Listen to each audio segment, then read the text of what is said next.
Olá, neste vídeo eu quero fazer um comentário sobre este livro aqui, Política, Ideologia e Conspirações, da Faro Editorial. Este livro aqui, ele já foi escrito há muito tempo, já tem um bom tempo aí que ele foi escrito, mas mesmo sendo um livro já escrito há algum tempo, ele continua muito atualizado, está bem atual.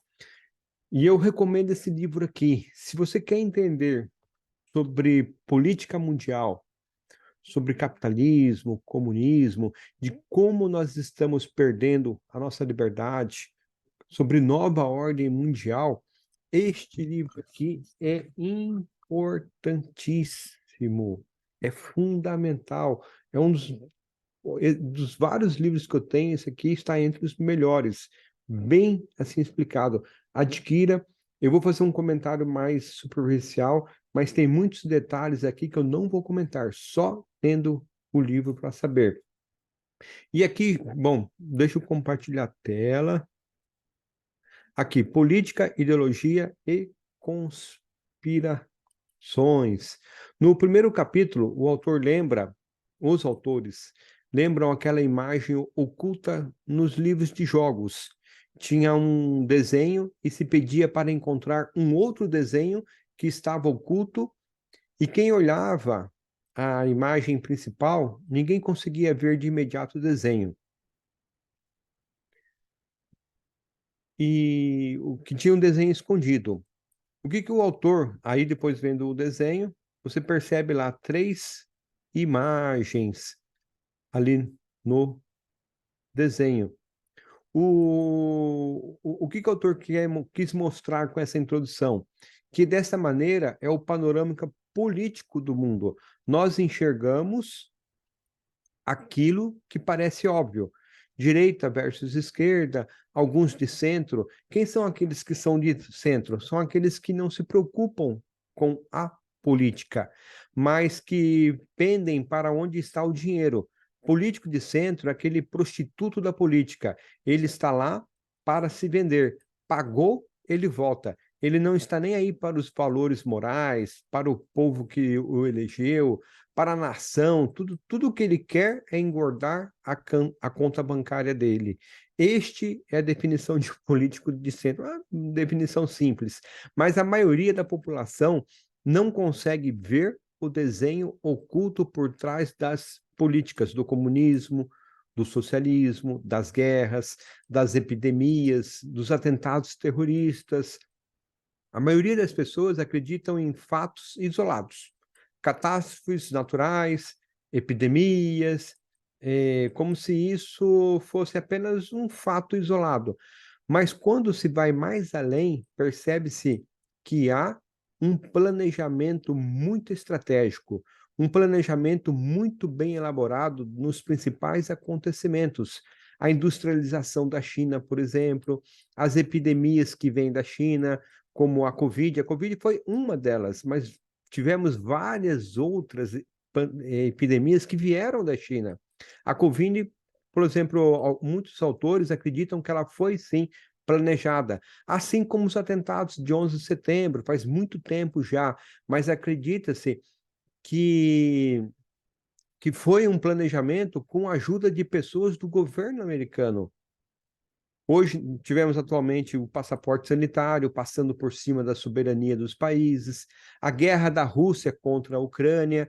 Será que a Rússia é assim tão incompetente que, em termos de estratégia militar, está morrendo milhares de russos todos os dias? Ou isso é proposital?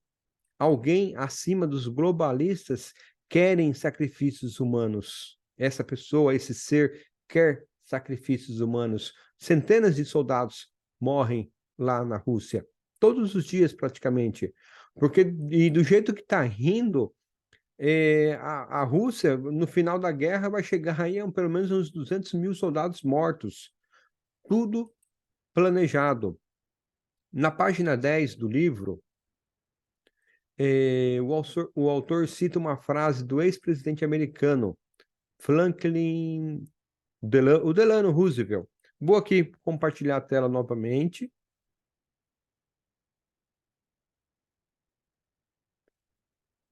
Aqui.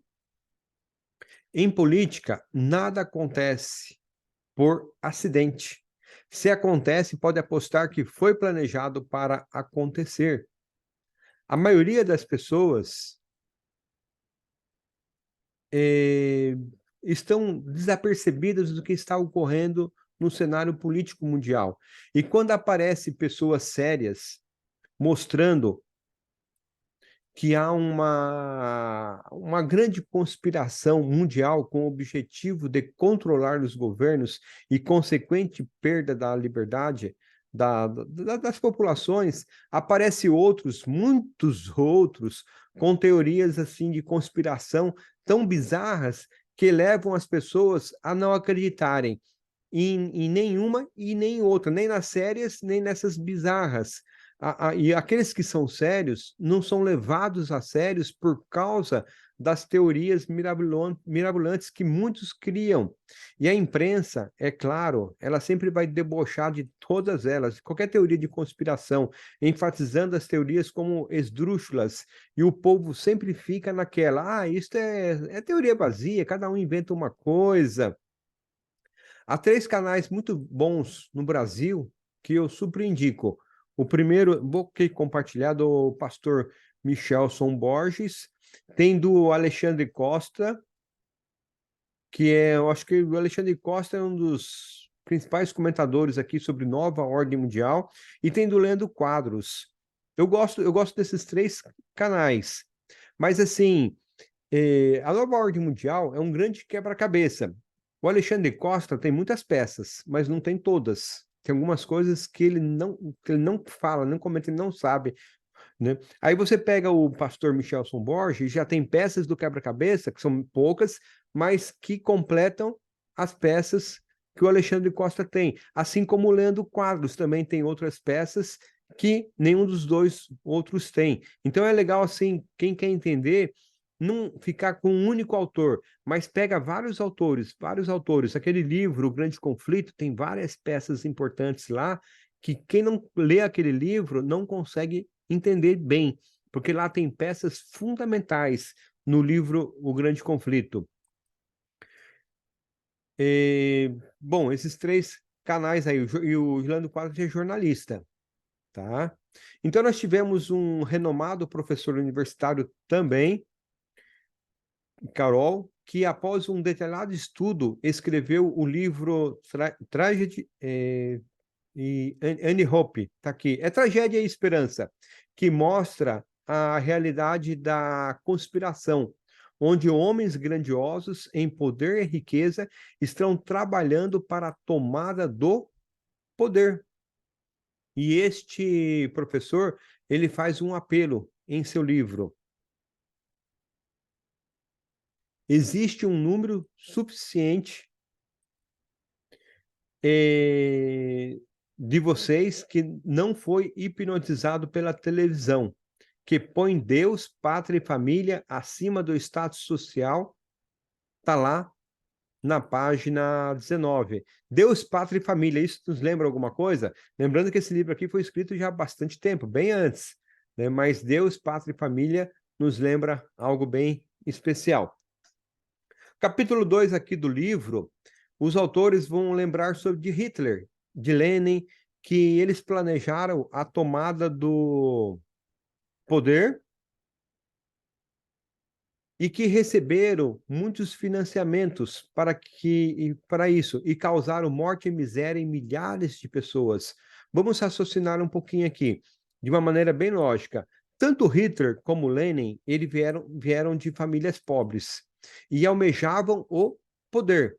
Agora vamos pensar, será que lá em cima, no topo da pirâmide social, os mais ricos, os poderosos, será que não tem um metacapitalista lá que também não tem ambição do poder, do controle, do desejo de dominar um país ou até mesmo o mundo? É claro que tem. Se nós pegarmos na página 22 desse livro, está escrito o que nós chamamos de comunismo. Vou compartilhar aqui novamente.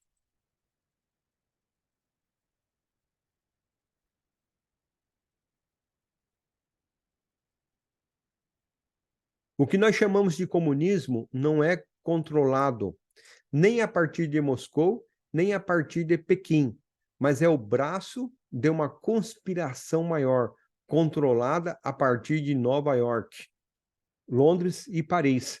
O comunismo nada mais é do que uma maneira de os metacapitalistas controlarem os governos do mundo. Outro assunto de que nos leva a refletir: sempre na história existiram conspirações locais para a tomada do poder de um governo. Temos, por exemplo, exemplos na Grécia, exemplos em Roma, governos recentes no século XX que sofreram golpes de estados, foram muito comuns no século XX. Há pessoas que querem o poder dos estados, e o que te faz acreditar que as pessoas que são donos dos maiores bancos do mundo, donos das maiores empresas, donos dos cartões de crédito, não queiram controlar os respectivos governos onde as suas empresas e bancos atuam. Sim, eles querem o controle desses governos. E um dos seus braços mais eficientes é implantar, a princípio, o comunismo, para falirem as empresas concorrentes. E logo em seguida o socialismo. Porque comunismo não funciona. Qualquer economista sabe disso, de que comunismo leva qualquer país à miséria econômica. O Maduro lá começou a entender isso, lá na Venezuela. Tanto é que ele começou a permitir novamente o comércio, o livre comércio, para voltar a crescer a economia da Venezuela. Só que ele entendeu depois que ele levou à falência, né? Infelizmente. Socialista é tudo assim. Vamos tentar entender. Se comunismo toma toda a propriedade privada e, teoricamente, tomaria seus bancos, empresas, por que eles estão investindo no comunismo? O comunismo, digamos assim, ele não existe por causa de Marx, de Lenin, de Stalin. O comunismo existe por causa de financiamentos dos ricos para essas pessoas. Então, esses supostos líderes, eles estão subordinados aos metacapitalistas. O comunismo só sobrevive se alguém o financiar. E quem financia, manda. A União das Repúblicas Socialistas Soviéticas sempre foi pobre. O russo sempre passou fome por décadas. E as poucas coisas que eles tinham em abundância eram armas e livros. Só que os livros eram todos produzidos pelo governo. E, lógico, todos defendiam o comunismo e o russo acreditava no comunismo. Não tinha outra opção, não tinha outra fonte, né? Só mídias centralizadas e tudo que vinha era do governo, toda a informação vinha do governo. E quando se instalava o comunismo, tudo passa a ser propriedade do Estado. Acabou-se a concorrência. Como o comunismo não funciona, pois leva qualquer país ao, digamos assim, ao fracasso econômico em pouco tempo, Lenin já percebeu isso e quase que de imediato já implantou o socialismo. Não teve tempo que morreu. No socialismo existem as empresas e bancos que são privadas. E o que ocorre é um controle mais rígido do governo. Então, quem controla o governo controla em partes as empresas e bancos e pode, se quiser, controlar a concorrência ou aniquilar a concorrência. Vocês estão entendendo por que os megacapitalistas querem o socialismo? No socialismo se controla as empresas concorrentes. Se você controlar o governo, é claro. Então, vamos tentar entender. Uma ilustração para ficar mais claro. Você tem uma empresa de bolo e é o único da cidade que vende bolo para todos os moradores. Aparece um indivíduo que tem um capital, vê a prosperidade da sua empresa e monta uma empresa de bolo também, para concorrer com você, concorrer com a sua empresa. Por causa dessa concorrência capitalista, digamos que você perdeu no seu faturamento mensal 30%. É bastante coisa. Digamos agora que você seja amigo do prefeito e que você o suborna para que ele impeça de seu concorrente prosperar. Então o prefeito ele começa a criar leis, regras burocráticas para se tornar inviável ter uma fábrica de bolos. Só que as regras só são aplicadas no seu concorrente. Ele fecha com tantos fiscais que estão visitando ele. E os fiscais, quando vão na sua empresa, fazem vista grossa. Os metacapitalistas, eles querem controlar os governos para inviabilizar a concorrência de seus serviços e produtos. Um outro motivo que poderíamos dizer também que eles falam tanto de comunismo é assim: comunismo seria apenas um tipo assim, um jogo de palavras. Porque o americano, ele odeia o comunismo, mas ele aceita o socialismo. Todo aquele ódio que eles têm das misérias causadas pelo comunismo, na verdade, foram causadas não pelo comunismo, mas sim pelo socialismo. Mas o socialismo, o americano aceita. E até gostaria que fosse implantado em seu país. Percebam? Outro ponto muito importante. Interessante que o autor mostra que Karl Marx, na verdade, ele foi contratado por esses ricos, pelos conspiradores, para escrever o livro Manifesto Comunista.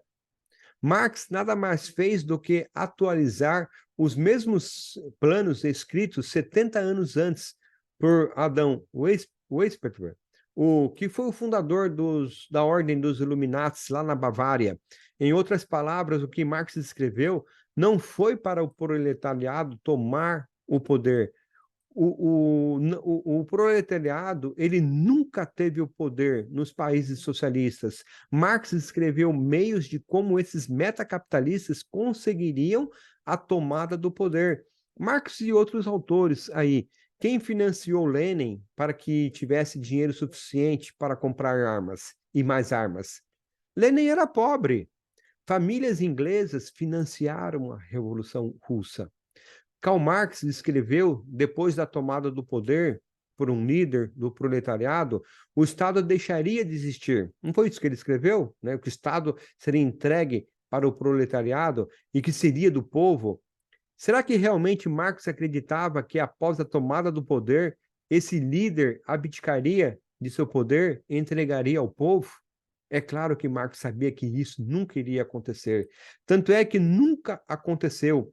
Stalin, por exemplo, governou mais de 40 anos, matou muito dos seus possíveis concorrentes. A família Castro governa Cuba até os dias de hoje, são mais de 70 anos. Quando que o governo da Coreia do Norte, governo comunista, vai entregar o governo para o povo? Nunca, nunca. Venezuela, quando que o Maduro vai entregar o governo? Não. Quem tem o poder não abre mão dele. E Marx sabia disso. Outra reflexão que eu quero fazer, que o autor faz, e que leva, é sobre os níveis de poder, de disputa pelo poder, os níveis de poder de uma guerra.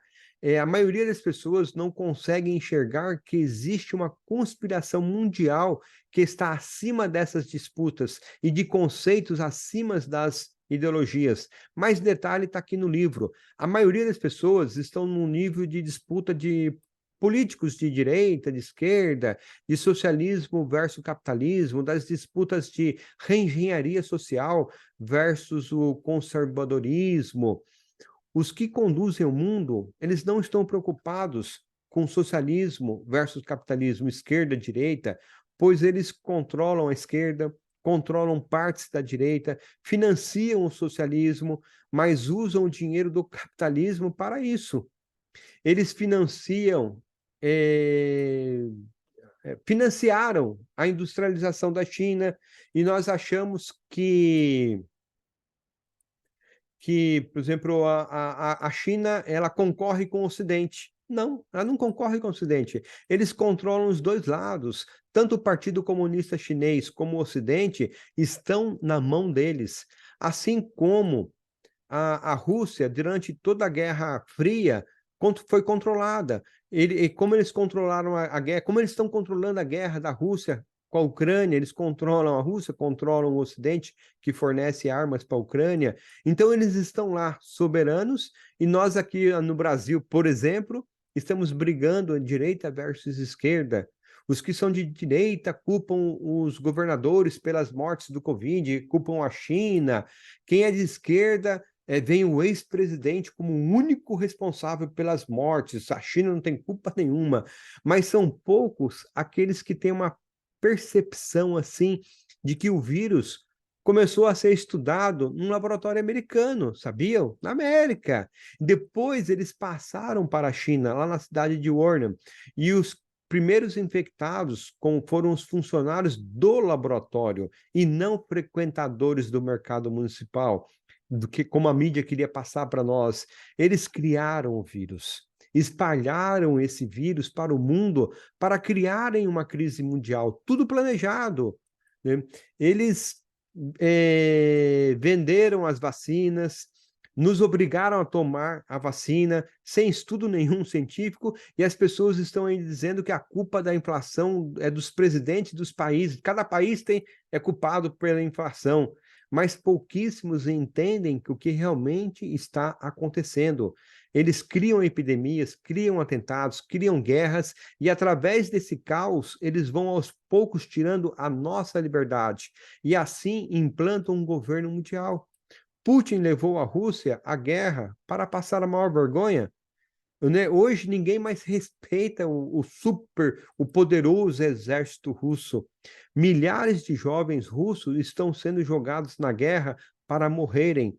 A Rússia está causando uma crise econômica no mundo, concordo, nos Estados Unidos, mas ela também está afundando economicamente. Será que Putin é tão estúpido assim? Com certeza não. Tem algum poder por trás dando as ordens para acelerar o caos no mundo e principalmente o caos nos Estados Unidos. Meu querido socialista, Karl Marx escreveu para os ricos ficarem mais ricos.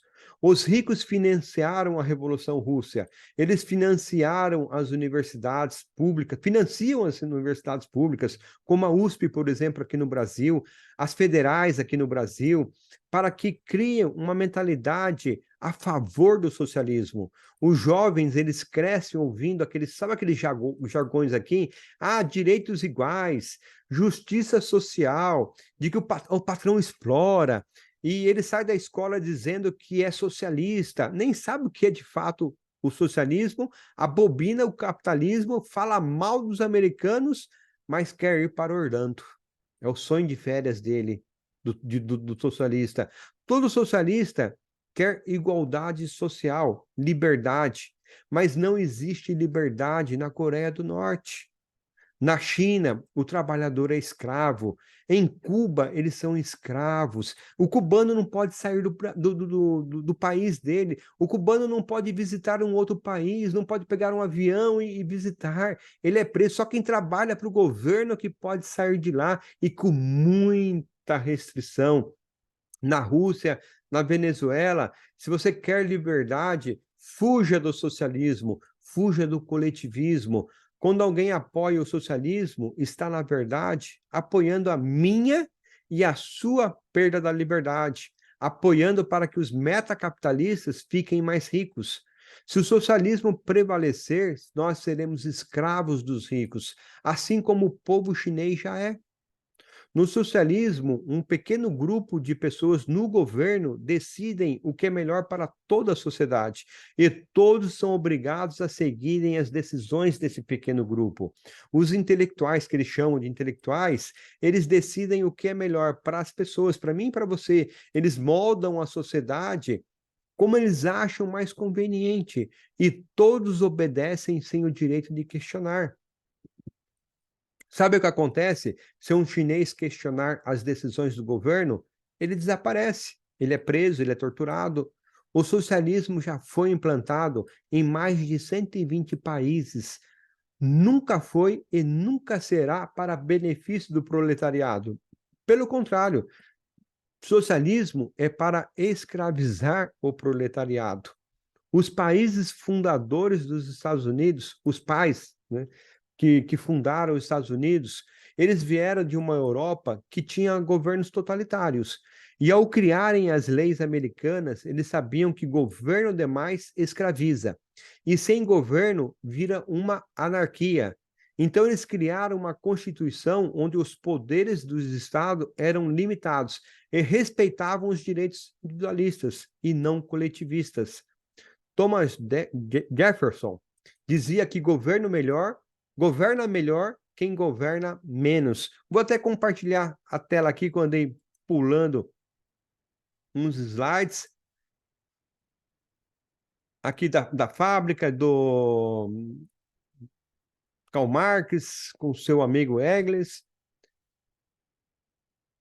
Aqui, direita e esquerda, capitalismo e socialismo é o que nós vivemos, mas eles controlam a tudo. Coletivismo e individualismo. Deixa eu me deter um pouquinho aqui. Coletivismo e individualismo é algo que vocês precisam aprender. Se você quer entender, sabe aquelas briguinhas que ficam na internet? Ah, Hitler, ele era de direita ou ele era de esquerda?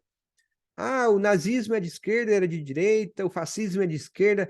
Quando você entender o que é individualismo, que respeita os direitos individuais inerentes no ser humano, e coletivismo respeita os direitos do coletivo, vocês acabou essa briguinha. Se é de direita, se é de esquerda, se o nazismo é de direita, você vai entender a base.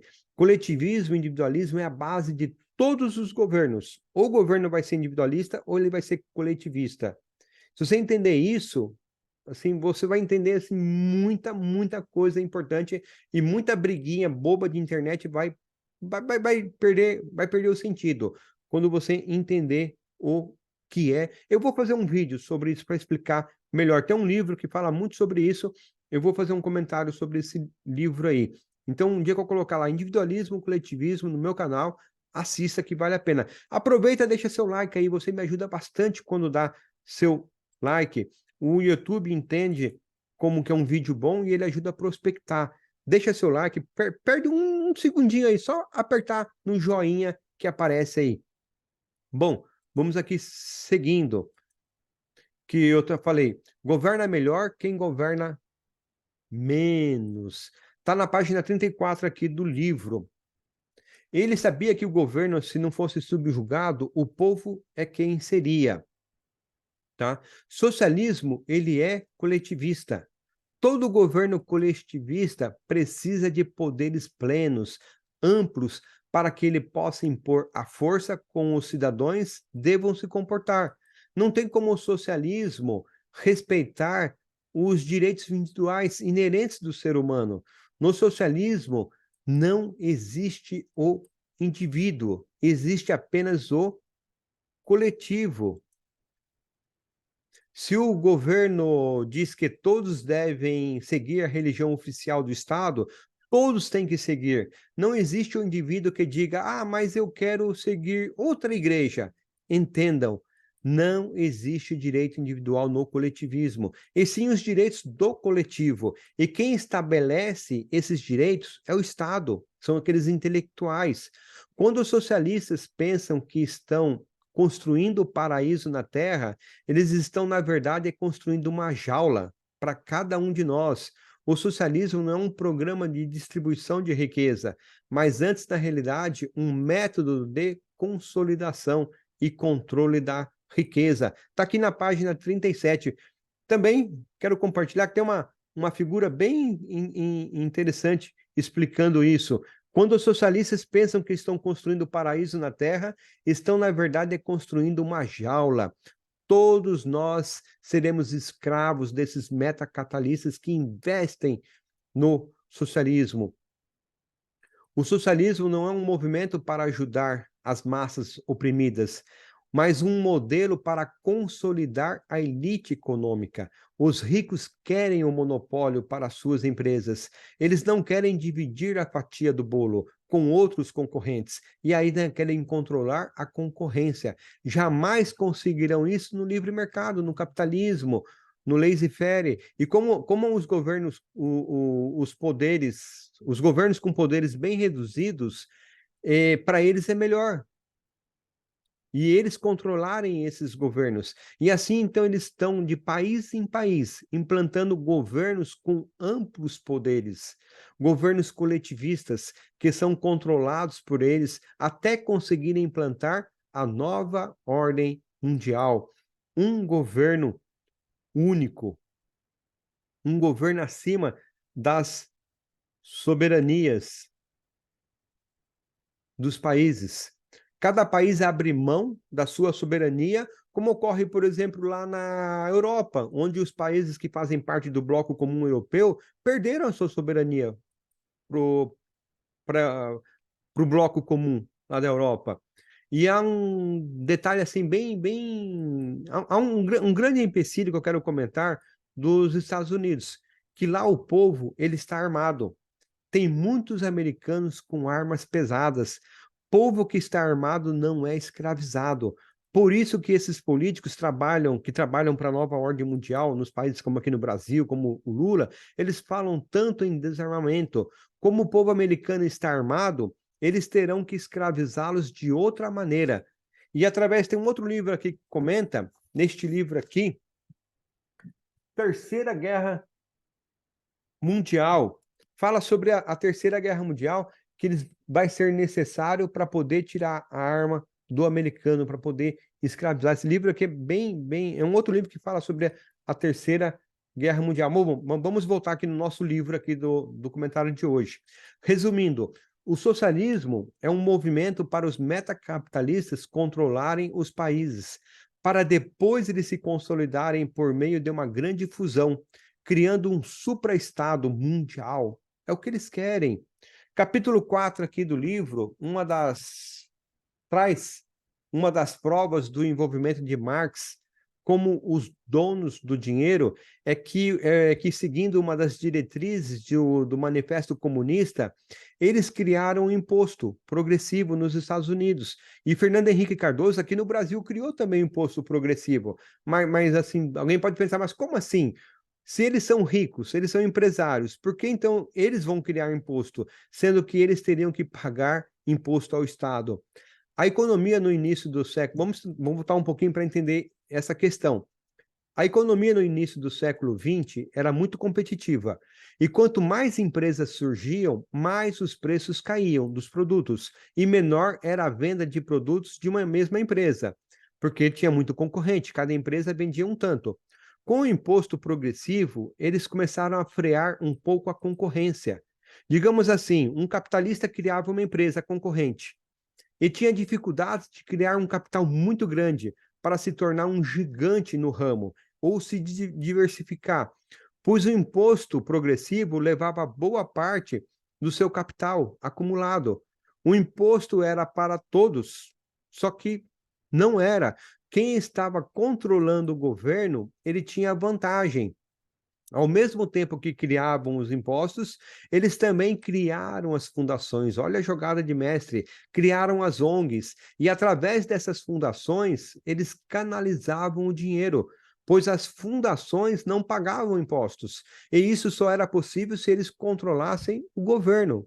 Claro, quando o modelo de mercado é o laissez-faire, o deixa fazer, é uma expressão símbolo do liberalismo econômico, que significa o mercado ele deve funcionar livremente, sem interferência, principalmente do governo.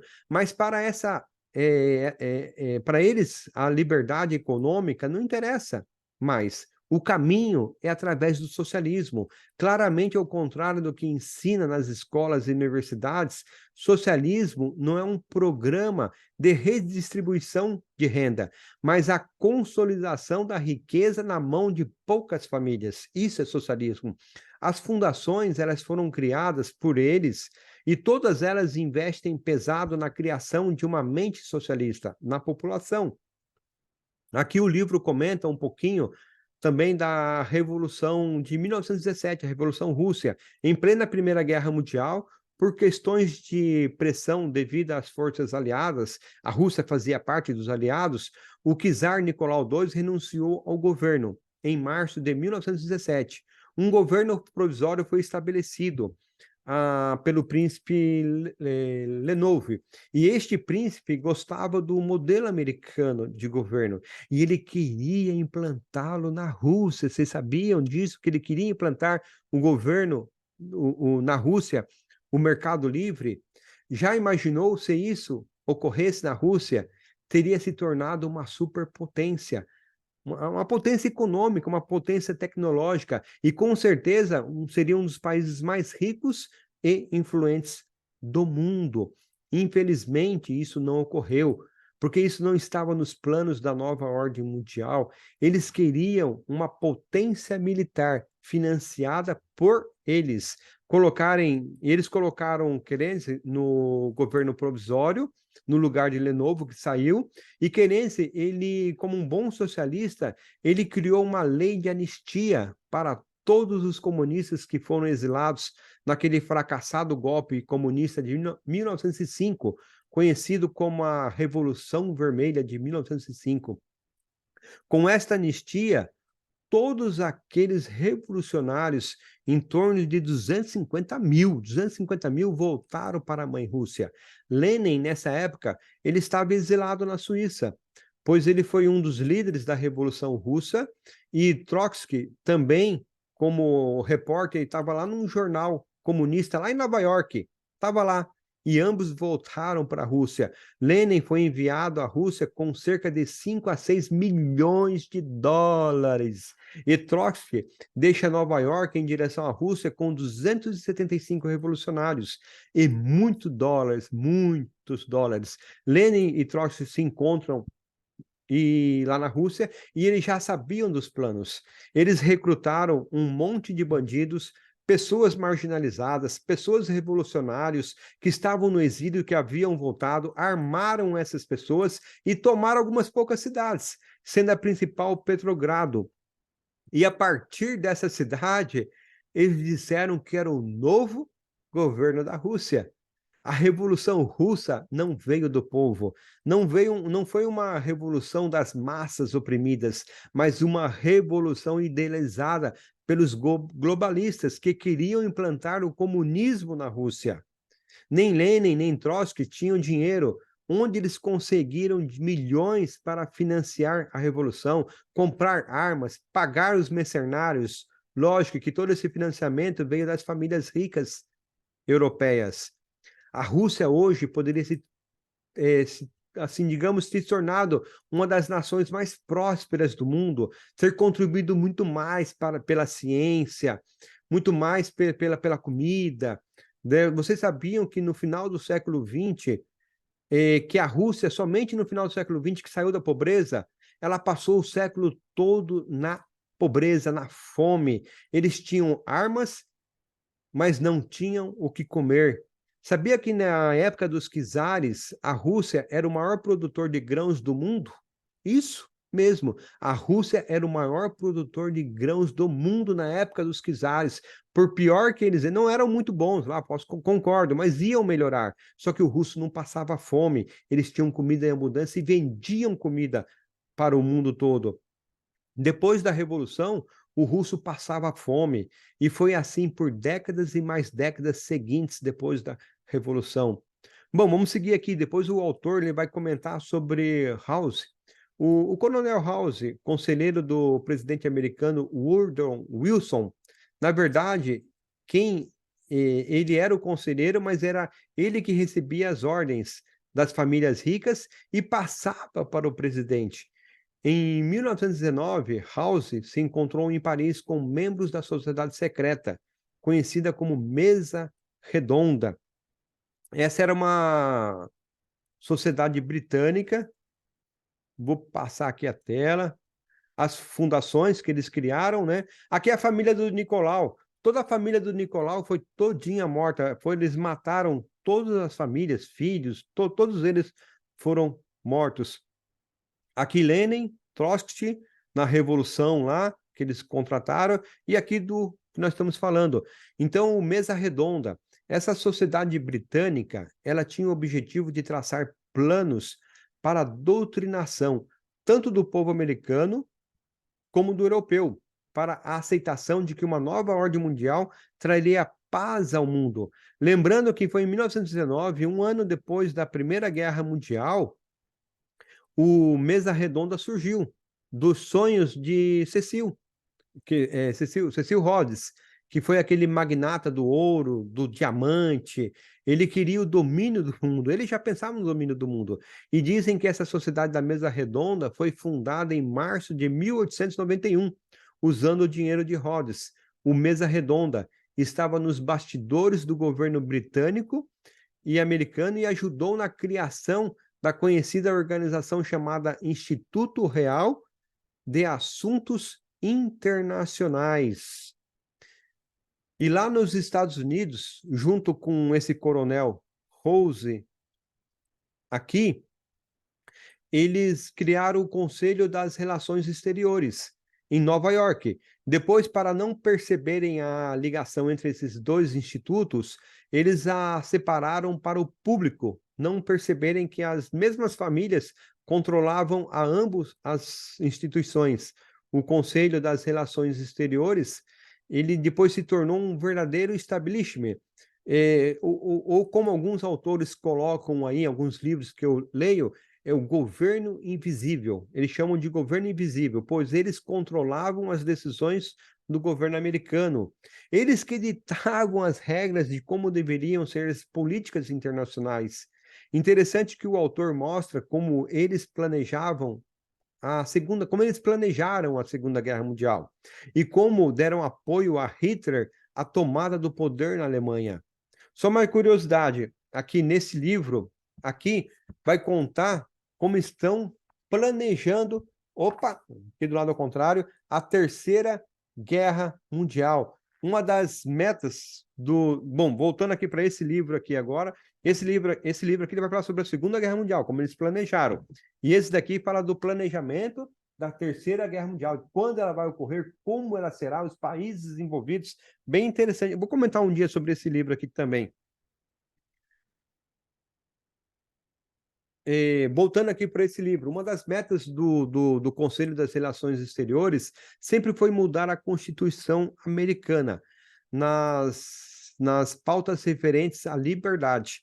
Está na página 91 aqui desse livro. E ainda voltando para o Coronel House, sempre disse que os Estados Unidos deveriam ter apenas 2 partidos e que o Conselho das Relações Exteriores deveria controlar a ambos os partidos, e sendo que os candidatos a presidente sempre deveriam ser pessoas que saíssem deles, para eles controlarem os presidentes americanos sempre.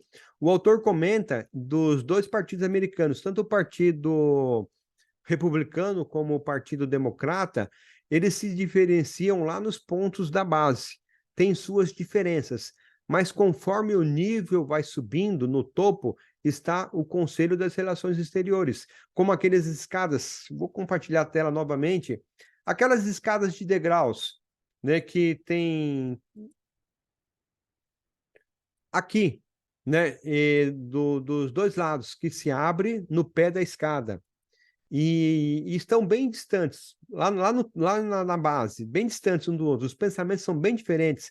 Um partido é mais conservador, o outro partido é mais liberal, um apoia mais o comunismo, o outro apoia menos o socialismo, etc. Então, lá na base, mas lá em cima, no topo, é a mesma coisa.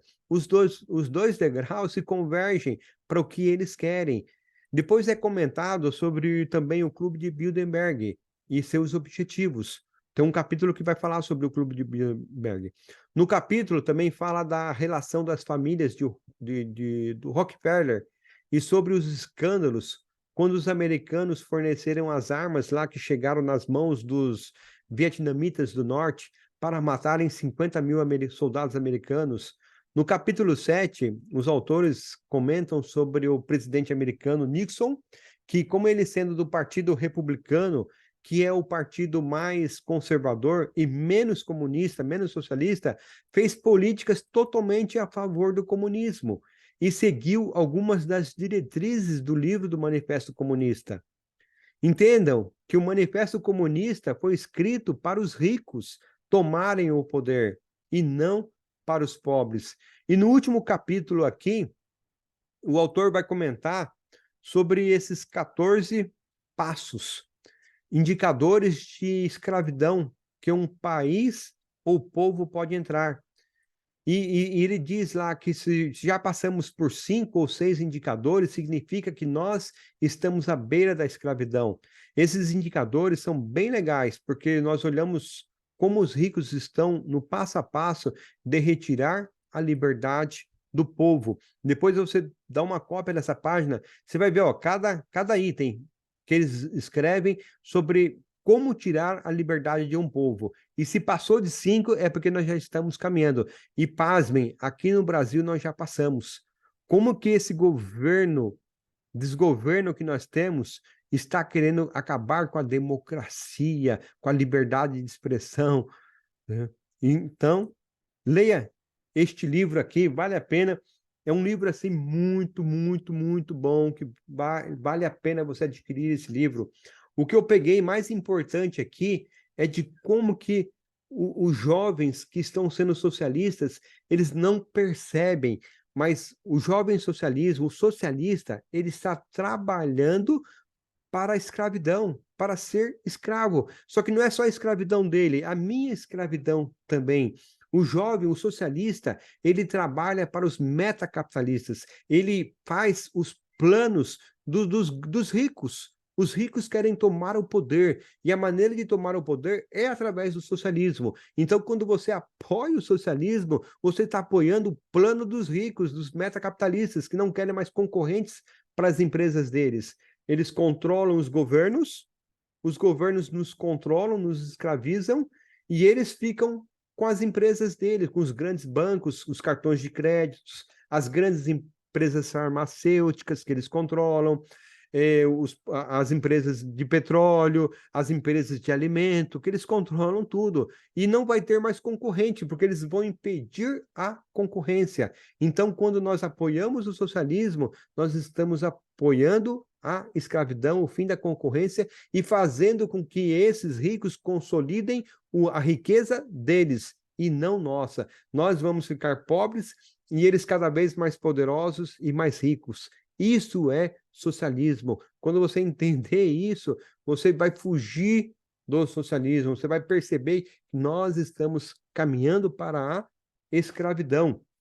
Se você gostou desse vídeo, deixa o seu like. Como eu falei, quando você aperta, para um segundinho, só aperta esse joinha que está aí. O YouTube vai entender como um vídeo legal e ele vai me ajudar a prospectar esse vídeo. Gostou? Deixa um comentário. Nós vamos aí se falando através de outros vídeos. Assista meu canal. Um abraço para todos aí. Abraços!